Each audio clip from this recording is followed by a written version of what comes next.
Ito po, no, si Pangulong Marcos po kumurap dito po sa hamon ni Senator Bato na sinasabi niya na magpakalalaki ka. Sabihin mo talaga kung ano talagang ICC. Ito ba ay welcome sa Pilipinas? Ito ba ay ipinag-uutos nyo na ba na kami ipakulong talaga? Yan po ang matinding hamon ni Senator Bato. At ito po, ngayon po, no to ICC na naman tayo ngayong araw. No? Alam niyo po, may nakita lang tayong comment, no? Sinabi kasi rito na paulit-ulit na raw yan na sinasabi na hindi tayo hindi welcome yung ICC. Alam niyo po, hindi po yan yung huling binanggit eh. Ang sinabi po after po ng ibalik lang po natin yung kwento, no. Tama naman, may mga pronouncement po. Lagi nga natin binabasa na ayaw na ng Pangulo, walang jurisdiction dito ng ICC. Yun nga po yung pinanghawakan natin, no. Hindi po tayo magkaiba diyan. Kaya lang nabago po ang tono, no? At tayo po ay nagduda nung pong naglabas na yung House of Representatives ng resolution na gustong papasukin yung ICC. At ito po, nung pagkatapos po ng resolution, iba na po sinasabi ng ating Pangulo. Di ba? Ano na po yung sinasabi ng ating Pangulo? Ito na po yung sinasabi niya, pag-aaralan na. Mula po sa wala silang jurisdiction, mula po sa hindi tayo makikipagtulungan, bigla pong sinabi ng Pangulo na pag-aaralan na. In fact, napakarami pong mga vlogger at mga supporter ni PBBM na nagsasalita na papasukin na yan. Ano ba kinatatakot? Kung walang kinatatakot, di papasukin. O ngayon po, tapos sunod-sunod po yan eh. Sinabi po ni Roque, hindi naman po nila mapabulaanan, wala pong nagsasabi na nagsisinungaling si Roque. No, sinabi po ni Roque na narito na yung ICC. At sinigundahan pa po yan nito ni Senator Trillanes, dating Senador Trillanes, no, na nagsabi na yung ICC po ay nag-iimbestiga na, malapit na ang imbestiga. Nagdidiwang po kayo lahat eh. Yung mga supporter ni BBM nagdidiwang, malapit na magkaroon ng katarungan, mga ganun. Di ba? May mga warrant of arrest pa. Doon po nag-react si Senator Bato. Dahil po before nito, sinasabi po ni Senator Bato na nagkausap sila. Nagkausap sila. Sinabi po ni Senator Bato kasi kalat na, na-arrestoin na sila eh. In fact, kinote niya si Trillanes, no? Kaya sabi niya, walang saksakan sa likod. Para alam namin, magpakalalaki ka. Pangulong Marcos, sabihin mo talaga sa amin kung pinapasok mo ba o hindi. Yan po yung topic natin kagabi, no?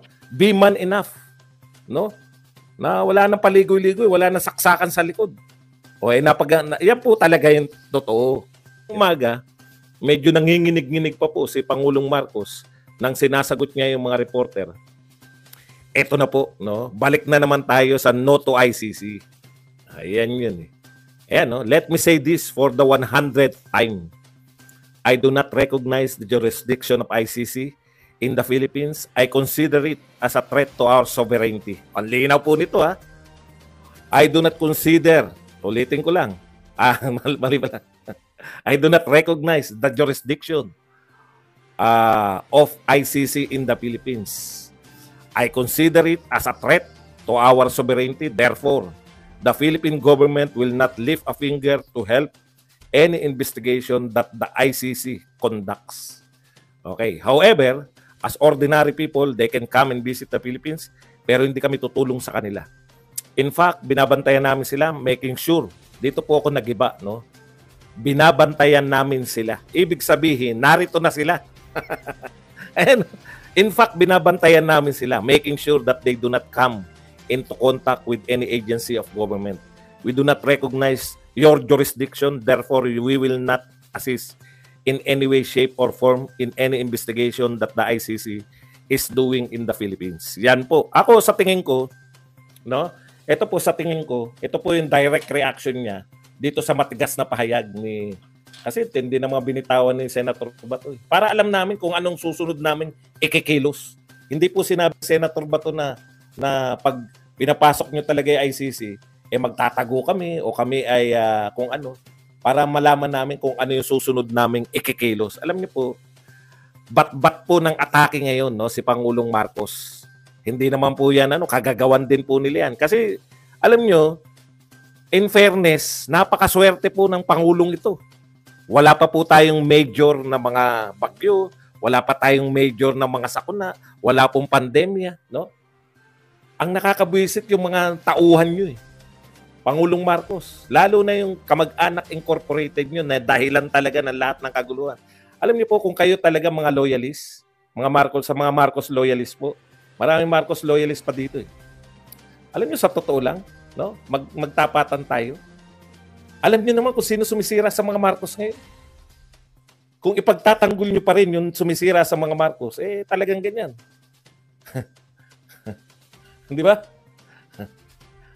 Alam niyo na walang kaguluhan na to kung hindi dahil diyan sa mga sumisira sa Marcos loyalist kayo.